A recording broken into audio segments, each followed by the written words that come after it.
ओम श्री अन्नपूर्णाय नमः. नमस्कार. दिवाळीचे सगळे पदार्थ जनरली कोरडेच असतात.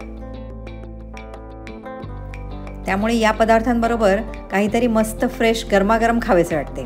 तर त्यासाठी आज मी तुम्हाला दाखवते गरमागरम एकदम हलका वाटणारा मस्त भाज्या घातलेला केशरी रव्याचा उपमा. तर यासाठी आपण 1 वाटी केशरी रवा 1 टेबलस्पून तेलामध्ये आधी भाजून घेणार आहोत.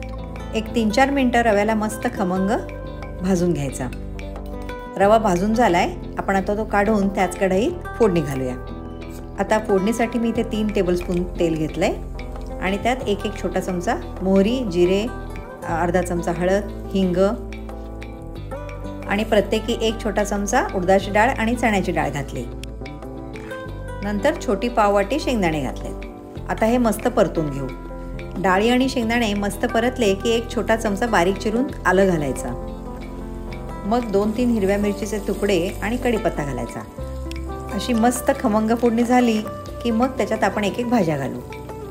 यासाठी मी इथे एक छोटी वाटी मटर, पत्ताकोबी, सिमला मिरची आणि काकडी वापरली आहे. जनरली उपम्यामध्ये कोणी कोबी आणि काकडी वापरत नाही, पण हे तुम्ही खरंच वापरून बघा. खूपच टेस्टी लागतो हा उपमा.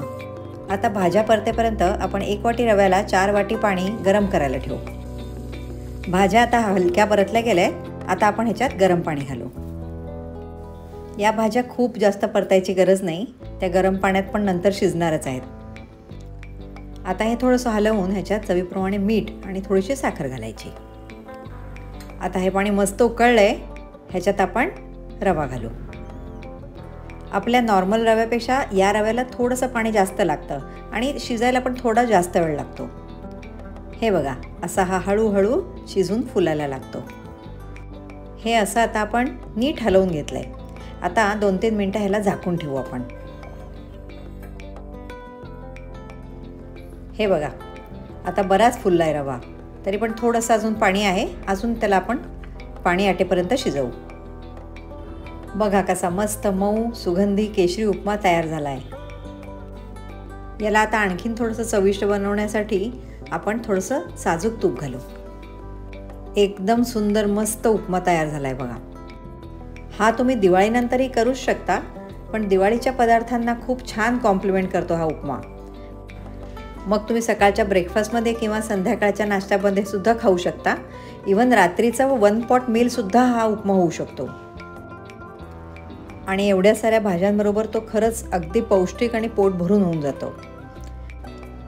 असा मस्त गरमागरम उपमा, त्यावर थोडं ओलं खोबरं, कोथिंबीर, लिंबाची फोड आणि तुमचा कुठलाही आवडता दिवाळीचा फराळ.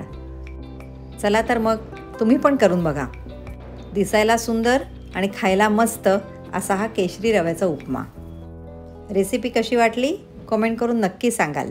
बघत रहा आरतीच मसाला डब्बा.